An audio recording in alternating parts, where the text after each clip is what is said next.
இதெல்லாம் என்னங்க கொடுமை அப்படிங்கிற மாதிரி வந்து போயிட்டு இருக்க ஒரு சீரியல் அப்படின்னா அது கண்டிப்பாக பாக்யலட்சுமியாக தான் இருக்கும். மகாநதி பாக்யலட்சுமி 2 சீரியலும் நம்மளை கடுப்பேற்றிட்டு இருக்கிற வேலையில் மகாநதியில் கூட பரவாயில்ல, ஏதோ புது புது திருப்பங்கள் கொண்டு வந்துட்டு இருக்காங்க. பாக்யலட்சுமியில் திருப்பி வந்து பாக்கியாவையும் கோபியும் சேர்த்து வச்சிடறோம்.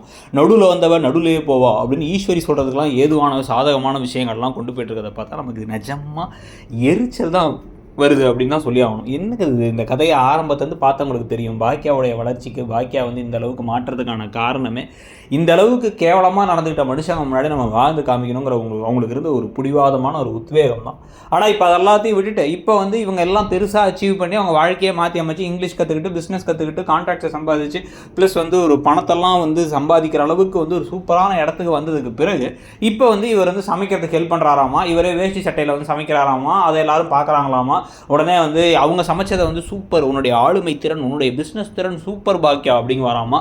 உடனே இவருடைய மனமாற்றத்தை புரிஞ்சுக்கிட்டு அப்படியே வந்து ராதிகாவும் வந்து சரி ஓகே அப்படின்னு வந்து விட்டுட்டு போயிடலான்னு முடிவு பண்ணுறாங்களாமா.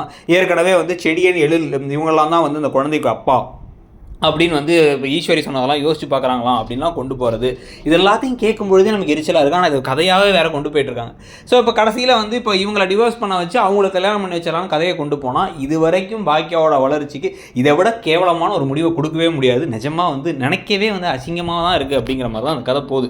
அப்படி இல்லாமல் இதெல்லாம் சும்மாங்க, அதுக்கு பதிலாக வேறு ஒரு ட்விஸ்ட் வைக்கிறோம் பாருங்கள் அப்படின்னு வைப்பாங்க அப்படின்னா நல்லாயிருக்கும். இல்லை அப்படின்னா உண்மையிலே கஷ்டம் தான். ஸோ இந்த கதை போகிற போக்கை பற்றி உங்களுடைய கருத்து என்ன? இது திரும்பி கோபியன் பாக்கியாவை சேர்த்து வச்சிடலாம், கோபி செஞ்ச எல்லா தவறுகளையும் குற்றங்களையும் வந்து ஈஸியாக மன்னிச்சு தூக்கி போடலாங்கிற மாதிரி இருக்கிறத பற்றி உங்கள் கருத்து ஓகேவாங்கிறத சொல்லுங்கள்.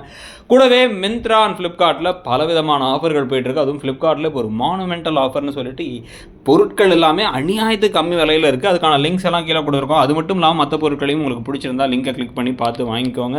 அப்படியே இடம்பொருள் சேனலையும் சப்ஸ்கிரைப் பண்ணிவிடுங்க. தேங்க்யூ.